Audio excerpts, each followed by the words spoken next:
Of that, I want to invite up a new friend that I met this morning at another meeting. Malin, come on up here. I want to have you meet. He's not just a Minnesota Viking and Adrian Peterson fan.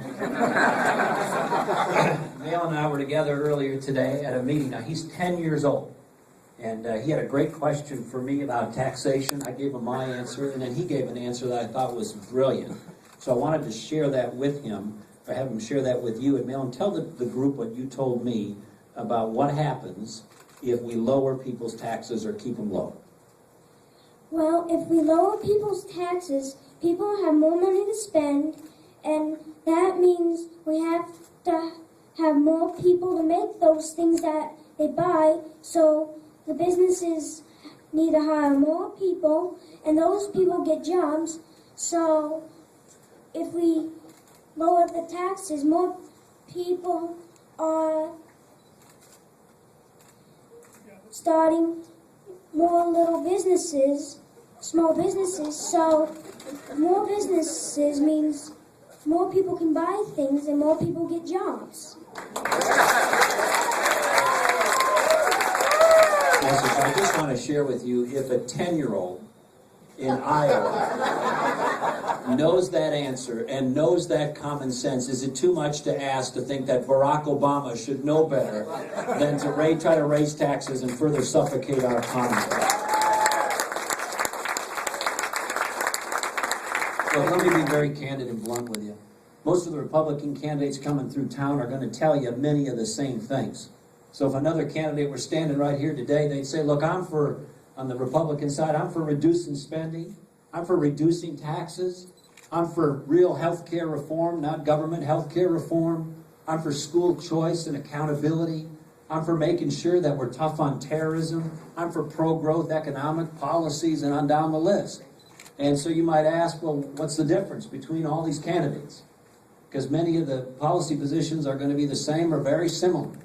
So I think an important question for you to think about, and I respectfully ask you to think about, is not just who comes here and flaps their jaw, not who just comes here and talks about it, not who just comes here and gives a speech or offers a failed amendment. We've had 3 years of fancy rhetoric, soaring rhetoric, broken promises, and somebody who hasn't actually had the fortitude and the courage and the leadership abilities to get the job done on results.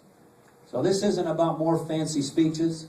It's not about being entertained by the president and his hollow rhetoric. This is about facing the real challenges facing this great nation and getting it to a better place, leading it to a better place. So it's about results and not rhetoric. And if you look at my record in Minnesota, what you'll see is this. We took spending in the land, by the way, of not just McCarthy, not just Humphrey, not just Wellstone, not just Jesse Ventura, but now we have United States Senator Al Franken. So that gives you a little measure. I love my state. It's a beautiful state filled with really wonderful people. But the fact of the matter is, politically, for most of its history, it's been the other way hard. And we took spending from historic highs to historic lows and got that done. We cut taxes. I cut taxes during my 8 years as governor in net terms, even though we had 2 big recessions during those 8 years. We did school reform and took on the public employees and teacher unions big time by being one of the first states in the nation to offer performance pay instead of seniority pay for teachers, and had a huge fight over that. We did public employee pension and benefit and salary reform before it was cool and popular to do it in recent months and recent years.